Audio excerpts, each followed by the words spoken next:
Como parte del grupo 1 también nos encontramos al hidrógeno en la primera posición de la tabla periódica. Pero si uno analiza, en realidad, esa posición la ocupa de alguna manera por un acuerdo que se tomó en dónde posicionarlo. ¿Por qué? Porque si uno analiza y si piensa en las características que tienen los otros elementos del grupo 1, el hidrógeno no se correlaciona a dicho grupo, no presenta propiedades físico-químicas y principalmente lo podemos ver a partir de analizar de que todos los otros tienen comportamiento metálico, son metales, en cambio el hidrógeno en estado elemental es un gas, no reacciona con agua y de alguna manera uno puede valorar que es mucho más electronegativo que los metales alcalinos. También uno podría pensar en ubicarlo al lado del helio, eh, teniendo una posición del grupo 17, pero en el grupo 17 nos vamos a encontrar con los halógenos. Si bien en el caso de los halógenos, tanto el flúor como el cloro se presentan en estado elemental, en estado gaseoso, como lo es el hidrógeno, de alguna manera el hidrógeno no tiene electrones en un subnivel P, es menos electronegativo que el flúor, que el cloro y que el bromo, y de alguna manera, si uno analiza su reactividad, es mucho menor que la que presentan el flúor, el cloro y el bromo. Por eso, como les comentaba anteriormente, la posición que tiene el hidrógeno de alguna manera es una posición en base a un acuerdo que se alcanzó entre químicos. Si uno tuviese que pensar en su fuente y en su estado natural, uno podría decir que el hidrógeno, considerando el universo, es el elemento más abundante en el mismo. Lo podemos encontrar en las estrellas, constituye el 90% de la masa del Sol y también se puede encontrar en el espacio interestelar. Cuando uno piensa netamente en la Tierra, en el planeta Tierra, uno puede ver de alguna manera que su proporción es mucho menor, escasea, sobre todo a que tiene es muy liviano, ¿sí? Su gravedad es muy pequeña y por lo tanto tiene una marcada tendencia a escaparse como hidrógeno 2. Si ya pensamos netamente en la corteza terrestre, lo podemos tener en cuenta que ocupa el tercer lugar si consideramos el número de átomos, no la masa. Si consideramos el porcentaje, si estamos teniendo en cuenta su porcentaje, pero en cantidad y no en masa, y se ocupa en el tercer lugar después del oxígeno y del silicio. Una particularidad que presenta el hidrógeno es que también tiene propiedades nucleares y nos vamos a encontrar con tres tipos de isótopos. Tenemos el protio, tenemos el deuterio y tenemos el tritio. Si uno analiza cuál de ellos, se pueden dar cuenta que la mayoría del hidrógeno que se encuentra en el universo es hidrógeno de tipo protio, donde tenemos un protón en su núcleo y no tiene neutrones en el mismo. ¿Cómo lo podemos obtener? Una forma es la obtención en el laboratorio y otra obtención y otra de las alternativas es pensarlo desde un punto de vista industrial. Principalmente si lo queremos obtener fácilmente en el laboratorio, lo que se lo realiza a partir de la reducción de un ácido que en este caso generalmente se utiliza ácidos diluidos que de alguna manera se van a estar reduciendo y van a tener que tener otra especie que vaya a estar oxidando. Bueno, en tal caso, como conocemos, los metales serían la mejor elección, donde el metal al oxidarse provoca la reducción del hidrógeno, del protón, que va a llevar a la generación de la molécula de hidrógeno. También se puede hacer a partir del agua por una reacción con un metal bien electropositivo. Podría llegar a ser, como vimos anteriormente, la reacción del agua con el sodio que nos lleva a la generación del hidrógeno, también por un proceso de electrólisis donde a partir del pasaje de una corriente podremos llevar a la descomposición electrolítica del agua, donde vamos a generar hidrógeno y también vamos a tener como producto el oxígeno. Y también podemos llegar a pensar en la oxidación de hidruros. Fíjense que en este caso vamos a tener la situación donde un hidruro, en este caso está pensado en un hidruro de calcio, pero en este caso el hidrógeno tiene carga negativa por un proceso de alguna manera de oxidación, lleva a la generación de hidrógeno. Si ustedes se fijan, esta cupla, la cupla de alguna manera de oxidación del hidruro a hidrógeno 2 está muy favorecida, dado que su potencial es de 2,3 voltios.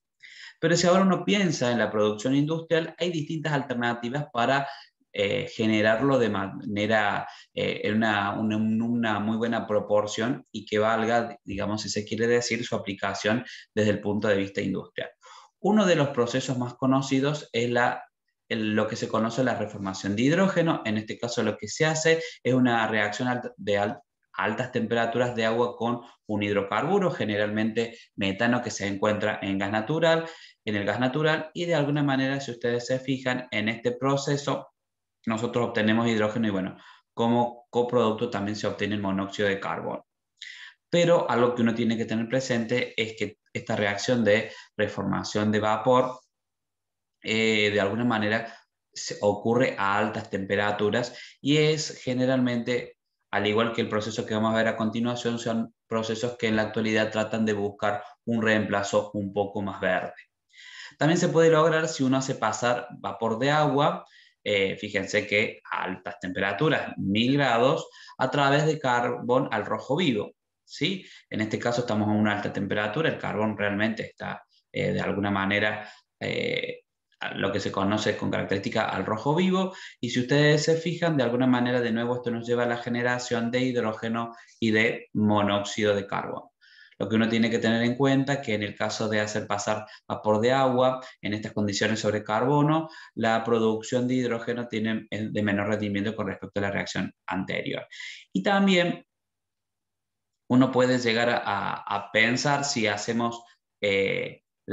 si consideramos cada una de las reacciones anteriores y teniendo en cuenta el producto que se genera, también podemos lograr la generación de hidrógeno en cada uno de estos procesos a partir de lo que se conoce una reacción de desplazamiento, donde el monóxido de carbono, al reaccionar con el agua a estas temperaturas, genera dióxido de carbono y también es una fuente de generación de hidrógeno.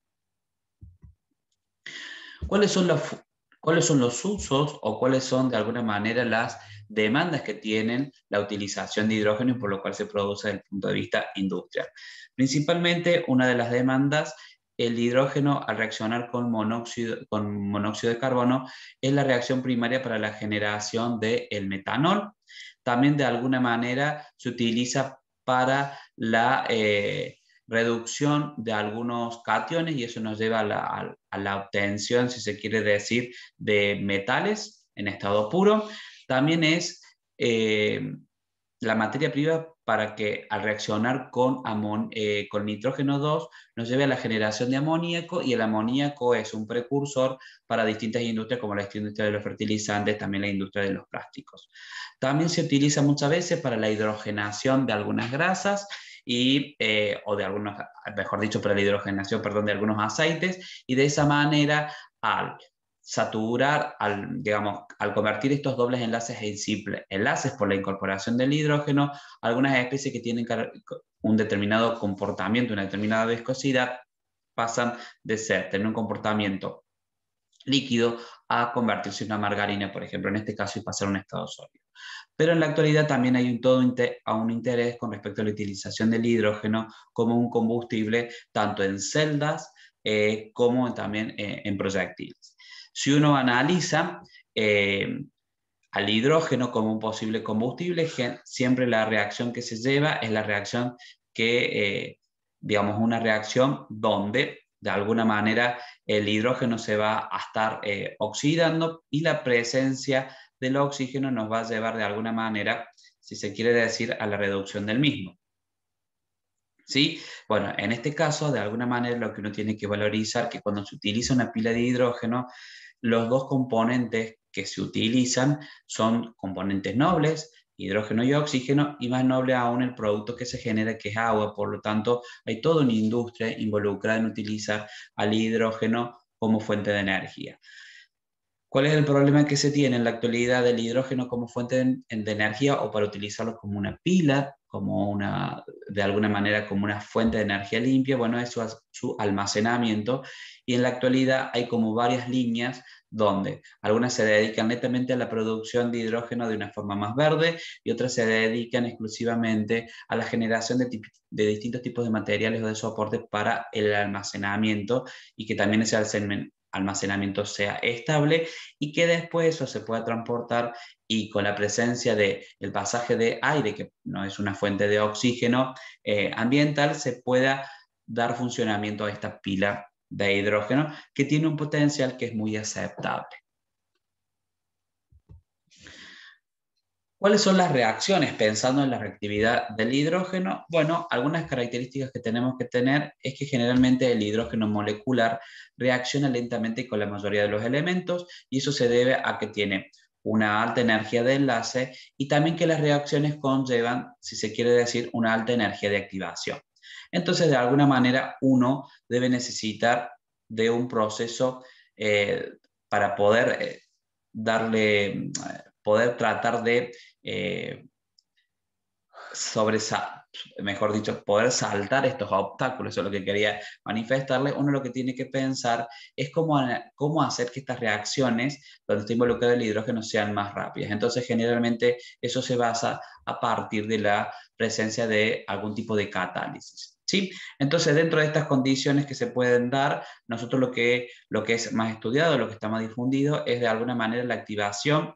de la molécula por disociación homolítica sobre una superficie metálica, y también por la disociación heterolítica sobre una superficie o un ion metálico. Ya vamos a ver qué significa cada uno de ellos, y también se pueden utilizar o se utilizan en algunos casos la iniciación de una reacción en cadena vía la presencia de especies radicales. Lo que sí hay que tener presente es que bajo determinadas condiciones, el hidrógeno es inflamable y reacciona en presencia de aire en forma explosiva, y sobre todo se tiene un iniciador de esa reacción. Cuando hablamos de una activación de la molécula, o sea, la activación del hidrógeno, para que lleve de alguna manera a la disociación homolítica sobre la superficie, lo que nosotros tenemos que tener en cuenta es la diferencia entre algo homolítico y heterolítico. En el caso de homolítico, lo que vamos a estar generando es la separación y la generación de átomos de hidrógeno sobre esa superficie, en tanto que la disociación heterolítica nosotros vamos a estar generando iones de alguna manera sobre la superficie, o digamos, si se quiere decir, se rompe la molécula de hidrógeno y se genera un hidrógeno con carga positiva y el otro con carga negativa. En el caso de la activación en el caso de la activación por disociación homolítica, generalmente se utilizan superficies metálicas como tal, y generalmente superficies de un solo tipo de elemento. Entonces, esto es lo que ocurre generalmente cuando tenemos la quimiosorción en platino, y es lo que se utiliza generalmente para los procesos de catálisis de hidrogenación de alquenos, o cuando queremos hidrogenar un doble enlace. Entonces, lo que tenemos en este caso es una superficie metálica. Cuando el hidrógeno se va acercando a esa superficie metálica, lo que conlleva es a la disociación. Este acercamiento produce si se quiere decir, un ablandamiento del enlace hidrógeno-hidrógeno. Eso lleva a la disociación del mismo, y ahora, si ustedes se fijan, se acerca una especie que tiene un doble enlace, y al aproximarse, fíjense que uno puede visualizar que estos hidrógenos se van a adicionar al doble enlace. En esta adición lo que hacen es romper esa insaturación, y bueno, se consigue el producto deseado. Que esto, ¿cómo se conoce en la industria? Bueno, una disminución de la insaturación de la materia prima o un aumento de la hidrogenación de la misma. Pero fíjense que en este caso, este tipo de activación lleva a la generación de dos átomos de hidrógeno. ¿Qué pasa si ahora nosotros tenemos una superficie donde esta superficie ya no es una superficie metálica, sino tenemos la posibilidad de tener una superficie donde podemos identificar una región de densidad positiva y una región de densidad negativa, como podría llegar a ser una superficie de óxido de zinc. En el caso del óxido de zinc, nosotros podemos identificar sobre el oxígeno una densidad de carga negativa y sobre el zinc una densidad de carga positiva. Entonces, en este caso, cuando se da la aproximación del hidrógeno, fíjense que también lleva eso a la ruptura del enlace hidrógeno-hidrógeno, pero cuando uno trata de hacer una empleación, se puede dar cuenta que esto llevó a una disociación, pero ahora cada uno de los hidrógenos presenta una carga negativa en el caso del hidrógeno que está enlazado al zinc y una carga positiva sobre el hidrógeno que está enlazado sobre el oxígeno. Y bueno, esto justamente lleva a lo que se conoce como disociación heterolítica y la generación de iones. El hidrógeno puede presentar distintos tipos de compuestos y dentro de estos compuestos que los llamamos de forma genérica hidruros, pero no significa que en todos los casos el hidrógeno tenga carga negativa, sino que es de alguna manera un nombre que se le da a todas las familias y dentro de ellos, dependiendo de cómo sea el tipo de compuestos que se genere, mejor dicho, qué tipo de, sobre todo cómo está relacionado la electronegatividad o cuando hacemos una comparación de las electronegatividades del hidrógeno con el compuesto, con el elemento que se está relacionando o con el cual se está enlazando, podemos hacer análisis o podemos pensar en hidruros de tipo moleculares y en hidruros de tipo salinos. En el caso de hidruros moleculares son compuestos binarios y lo que tienen de particularidad es que se presentan como moléculas individuales y discretas, y eso es típico cuando tenemos enlaces del hidrógeno con no metales, con elementos que tienen comportamiento no metálico, y una particularidad también es que en este caso podemos llegar a tener la presencia de enlaces de puente hidrógeno. En el caso de los hidruros salinos, esto se va a dar de alguna manera generalmente con elementos, con el hidrógeno y elementos del grupo 1 y 2, ¿sí? Elementos que son muy que tienen una marcada, que son marcadamente electropositivos, y eso es lo que nos lleva de alguna manera a la generación de sólidos cristalinos. No van a ser volátiles obviamente, y que tienen la particularidad que en contacto con ácidos, ¿sí? Pueden llevar a a la liberación de hidrógeno 2. También tenemos la posibilidad de generar hidruros metálicos intersticiales. En este caso son sólidos conductores de la electricidad y si ustedes se fijan generalmente se dan con elementos del bloque D. En esta situación lo que ocurre es que nosotros tenemos la estructura del sólido metálico y en los intersticios es donde se va a posicionar o se va a ubicar el hidrógeno como tal. Obviamente, como uno no puede saber cuál es la proporción de hidrógeno que se van a estar incorporando, porque muchas veces depende del tipo de condiciones de reacción o de síntesis de estos hidruros metálicos, uno puede llegar a decir que son hidruros de tipo no estequiométricos. ¿Sí? Lo que les comentaba recién, generalmente está asociado a elementos del bloque D, principalmente el grupo 3, 4 y 5, y a algunos elementos del bloque F. Una particularidad del hidrógeno también, y de cuando está presente, es la posibilidad de en determinados compuestos presentar lo que se llama, o que de alguna manera da idea o permite la generación de lo que se conocemos como interacciones de puente hidrógeno. Este tipo de interacción es una interacción, un tipo especial de interacción de tipo dipolo-dipolo, uno lo puede pensar de esa manera, y se produce entre moléculas que son muy polares y que contienen el átomo de hidrógeno unido a elementos muy electronegativos, y eso se da con oxígeno, nitrógeno y flúor. ¿Cómo se establece la unión? Y eso es importante que se da. ¿Cómo se da la interacción de tipo puente hidrógeno? Se da entre los pares de electrones libres que presenta un átomo y el átomo de hidrógeno unido a un oxígeno, a un nitrógeno y a un flúor. Este tipo de fuerzas, que son fuerzas intermoleculares, son intensas y tienen carácter permanente y son más fuertes o más importantes en intensidad que la fuerza de dispersión de London y la fuerza de tipo dipolo-dipolo. Dentro de una determinada molécula que puede tener la posibilidad de establecer puentes de hidrógeno, nos vamos a encontrar con un átomo de tipo dador, de puente hidrógeno, que es el átomo que está unido covalentemente al hidrógeno, y también tenemos un átomo aceptor del puente hidrógeno, que es un átomo que tiene la particularidad, presenta el par de electrones libres, pero que tiene que estar disponible, ¿sí? Y al cual se va a enlazar el hidrógeno. Teniendo en cuenta eso, fíjense que acá nosotros estamos presentando interacciones de tipo puente hidrógeno entre moléculas de amoníaco, y fíjense de nuevo, nosotros tenemos acá sobre este hidrógeno una densidad de carga positiva, y sobre este par de electrones libres, que es el que establece la interacción de tipo puente hidrógeno, tenemos una densidad de carga negativa, y eso permite esta interacción especial. Lo mismo vamos a tener en este caso si tenemos la interacción entre el hidrógeno unido a un átomo de flúor y los pares de electrones libres que están asociados al flúor, lo que permite justamente pensar una densidad de carga negativa y una densidad de carga positiva, y ahora en la interacción que se da entre el hidrógeno y el par de electrones libres como tal, y es lo que se conoce como puente hidrógeno. En este caso estamos mostrando una interacción de tipo puente hidrógeno entre el agua y el amoníaco, y de nuevo remarcar que esta interacción se da entre el par de electrones libres que tiene el nitrógeno y el hidrógeno unido al oxígeno, que es un elemento electronegativo. Teniendo en cuenta este concepto de átomo dador y aceptor, nos vamos a encontrar en situaciones donde se establecen interacciones de tipo puente hidrógeno, donde, por ejemplo,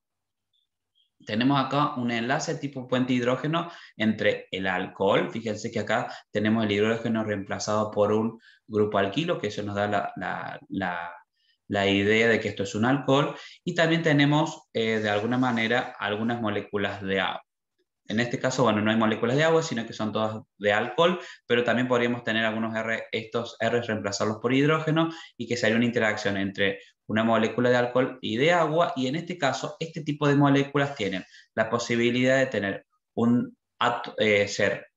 son compuestos que son dadores, porque tenemos un hidrógeno unido a un elemento muy electronegativo, que es nitrógeno, oxígeno o flúor, y también tenemos otra molécula que tiene un par de electrones disponibles. En este caso, fíjense que también tenemos una situación, estamos planteando un alcohol, que podría ser un alcohol o podría ser agua, y tenemos acá una estructura derivada del amoníaco, que podría ser amoníaco si este recuerda un hidrógeno, y fíjense que de nuevo tenemos la situación de un dador. Acá lo estamos planteando de esta manera porque tenemos el hidrógeno unido a un elemento muy electronegativo, y tenemos otra que tiene una disponibilidad de pares electrónicos. Entonces esa sería aceptora. Entonces en este caso tenemos un sistema dador-aceptor de puente hidrógeno. Pero tenemos posibilidades de tener situaciones donde tenemos un dador de puente hidrógeno, y esta especie, si ustedes se fijan, solamente tiene pares de electrones libres, no tiene un hidrógeno unido como tal. Por lo tanto, en este tipo de estructuras donde solamente tengo el par de electrones disponibles, a esa especie solamente la vamos a llamar aceptora de puente hidrógeno. Entonces, fíjense, este es el caso de una estructura de tipo cetona. En el caso de la cetona, nosotros podemos llegar a decir que la cetona es sola aceptora de puente hidrógeno, en tanto que, por ejemplo, si uno pensase en una molécula de agua o una molécula de alcohol, ustedes fíjense que en el caso del alcohol tenemos el hidrógeno unido a un elemento muy electronegativo, que en este caso es oxígeno, y a su vez también tiene pares de electrones libres. Entonces, en el caso del alcohol, no solamente es una molécula dadora de puente hidrógeno, sino también se puede comportar como aceptora de puente hidrógeno. Debido a la presencia de puente hidrógeno, hay distintas evidencias que ponen en juego ello, sobre todo cuando uno hace el análisis de cómo son los puntos de ebullición de una determinada familia. Si uno analiza el comportamiento de lo que pasa en el grupo 12, lo que pasa en el grupo 13, en el 12, perdón, si analizamos lo que pasa en el grupo 14, en el grupo 15, en el grupo 16 y en el grupo 17, uno ve que si tomamos la referencia del grupo 14, uno puede ver que a medida que vamos bajando en el grupo, el punto de ebullición va aumentando. Cuando uno analice ese comportamiento de los grupos que le siguen, uno puede ver de alguna manera que el primer elemento, o mejor dicho, el primer especie que presenta enlaces los cabezas de grupo que presentan enlace con hidrógeno ahora son los que, los compuestos que se forman son los que presentan el mayor punto de ebullición. Entonces, ¿a qué se debe ese comportamiento anómalo que uno podría analizar teniendo en cuenta esta tendencia que, que presentaba antes el grupo 14? Bueno, ese comportamiento anómalo de alguna manera se debe a la presencia de puentes de hidrógeno que estas moléculas pueden establecer. Evidencia de puente de hidrógeno pensando en el agua y en algunas otras situaciones es la estructura del hielo. A consecuencia, perdón, de los puentes de hidrógeno, nosotros podemos hablar de la estructura del hielo, la presencia de clatratos y también de cómo se dan algunas estructuras de proteínas y de ácidos nucleicos. En el caso del hielo, nosotros podemos pensar en esta situación, nosotros podemos visualizar a una molécula de agua en un entorno tetraédrico, donde cada oxígeno de alguna manera está enlazado a otros 5, si se quiere decir, otros 4 hidrógenos, y esos 4 hidrógenos, 2, porque los tiene directamente unidos sobre sí, y otros 2 los va a hacer a partir de una interacción de tipo puente hidrógeno. A consecuencia de ello, debido a esta situación del establecimiento de puente hidrógeno, las moléculas no pueden acercarse más entre sí, y eso es lo que de alguna manera, cuando uno lo despliega en el espacio, uno puede ver las generaciones de hexágonos, y en estos hexágonos podemos ver espacios vacíos, y esto es lo que explicaría, debido a la presencia de la generación de los puentes de hidrógeno, que no permite que las moléculas puedan acercarse más hacia así, que el hielo presente menor densidad que el agua líquida. A consecuencia también de estas interacciones de tipo puente hidrógeno, cuando nosotros tenemos si se quiere decir, una cadena de aminoácidos unidos a partir de un enlace peptídico, que sería lo que se conoce como una estructura primaria de una proteína. Si ustedes se fijan, esta estructura ahora primaria, que es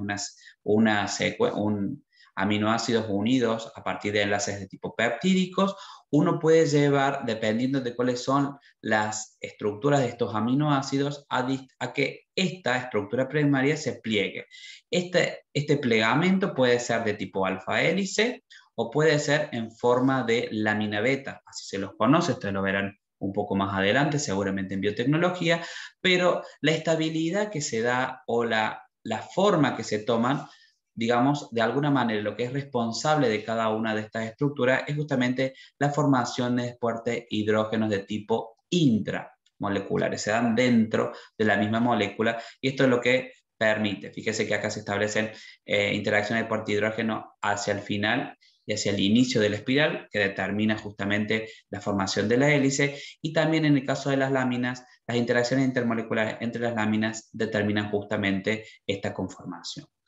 También, a consecuencia de interacciones de tipo puente hidrógeno, es que los ácidos nucleicos pueden aparearse a partir de sus bases. Entonces, si ustedes se fijan, esto es una doble hélice de ADN. Esta doble hélice de ADN, ¿cómo logra que estas dos hebras se puedan mantener unidas? Bueno, esta unión se debe justamente a interacciones se debe a interacciones de tipo puente hidrógenos que se dan entre sus bases nitrogenadas, y cada una de estas bases nitrogenadas tiene una interacción determinada. Por ejemplo, en el caso de la guanina y de la citosina se establecen 3 puentes de hidrógeno, y en el caso de la adenina y la timina se establecen 2 puentes de hidrógeno. Más allá de cuántos puentes de hidrógeno se establecen, es importante que todo este esqueleto que se mantiene unido y que después genera la doble hebra del ADN, se debe o quien es responsable justamente de armonizar esa estructura es el establecimiento de puentes de hidrógenos entre las bases nitrogenadas. Por eso es importante remarcar la importancia que tiene el puente de hidrógeno para poder explicar propiedades biológicas o estructuras biológicas, como también a comportamientos excepcionales que presenta, sobre todo en sus propiedades físicas, físico-químicas, el agua.